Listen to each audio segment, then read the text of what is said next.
Marie-Laure Tessèdre, bonjour. Bonjour Eliane, ça va? Quel plaisir de vous voir. Je voulais parler des 5 blessures de l'âme, donc ça m'est venu avant que je vous dise le reste. D'accord. Alors vous avez écrit les 5 blessures de l'âme, identifier ces blessures dominantes pour le penser. Comment vous en êtes venu à écrire ce livre ? Alors, en fait, c'est vraiment une démarche toute personnelle déjà. Et puis, c'est avec ça que je travaille au quotidien. Donc, je suis énergéticienne. Je suis diplômée de l'école de Barbara Brennan aux États-Unis.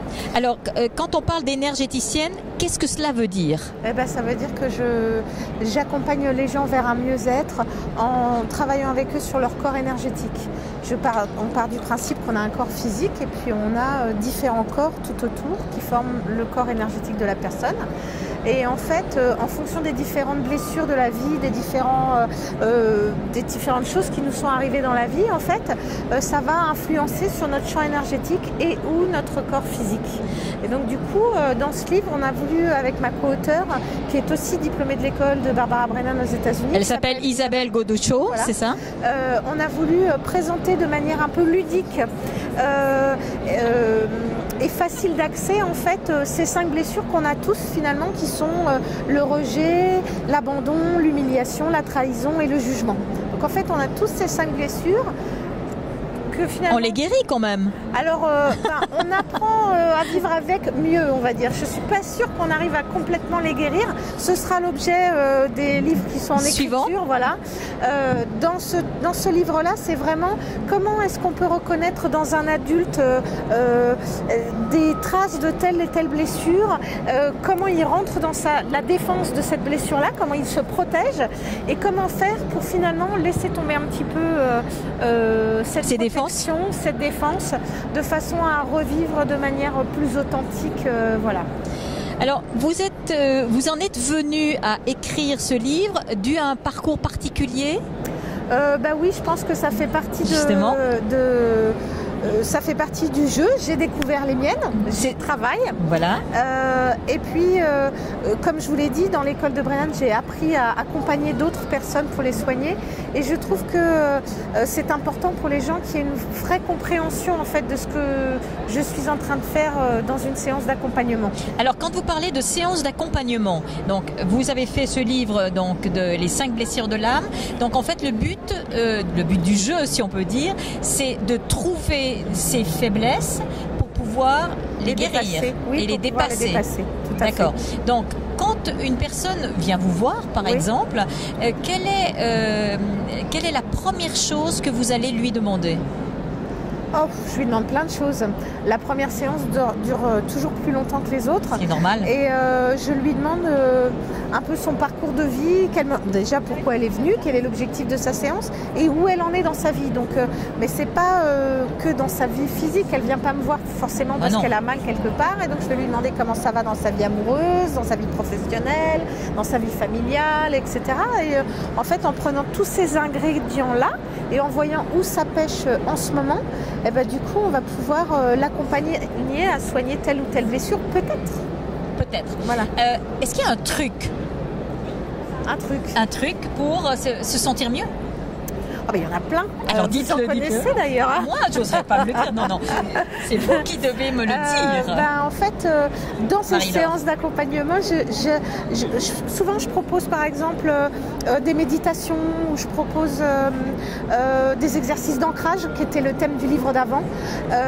Quand on parle d'ancrer, parce qu'en fait, il ne faut pas oublier que les téléspectateurs qui vont voir, on parle beaucoup de lâcher prise, d'ancrage. Qu'est-ce que ça veut dire ? Alors alors ça c'est le thème de mon livre précédent où en fait j'explique pourquoi il faut être ancré, à quoi ça sert. Alors expliquez-nous en 2 minutes. En 2 minutes, en fait si on n'est pas ancré, c'est souvent une peur du rejet ou une peur et donc du coup c'est comme si le corps énergétique, on va dire, remontait, tentait à sortir légèrement du corps physique, on va dire ça comme ça. Et donc du coup être ancré, quand on travaille l'ancrage, on travaille sur se sentir en sécurité ici et maintenant, dans ce moment présent. Et c'est vraiment aussi une clé de soin des blessures, l'ancrage. Et c'est aussi, quand on travaille à être ancré, ça nous permet de matérialiser ce qu'on veut dans la matière. Il y a des gens qui vont avoir par exemple des tonnes d'idées, mais qui n'arrivent jamais à les mettre en pratique parce que pour eux la matière c'est pas important. D'accord. Et donc du coup, on va travailler à réapprivoiser ce contact, à être ici sur cette terre. Et qu'est-ce qu'on est venu y faire finalement et comment on peut le faire avec un sentiment de sécurité. Ça, c'est important. Ah bah, c'est très important. Parce qu'on se sent, si on regarde autour de nous au jour d'aujourd'hui, les gens sont dans une insécurité permanente. Exactement. Donc l'ancrage, ça sert à ça et ça sert à soigner au fur et à mesure. Donc on peut le travailler, on va lui donner différentes formes, différentes facettes, différentes luminosités en fait, pour pouvoir accompagner dans le soin des blessures, enfin, ou le mieux-être des blessures. On va dire ça comme ça. Donc en fait, ce livre va pour qui ? Alors celui-là, il va pour tous, je trouve, parce qu'on a tous ces 5 blessures, tout à fait. Malheureusement. Et donc du coup, il permet vraiment la compréhension de la genèse des blessures, comment elles se sont produites, dans quelles circonstances de vie,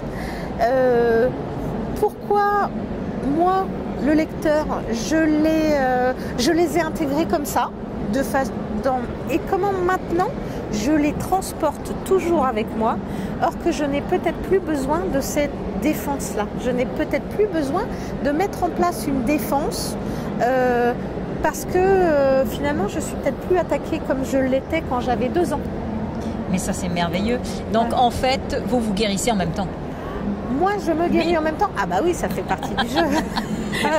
Vous voyez, c'est ce que j'adore, c'est Marie-Laure Tessèdre, c'est que c'est formidable parce que je pense qu'on est rentré dans l'ère où les gens ont un besoin de se reconnecter. Oui.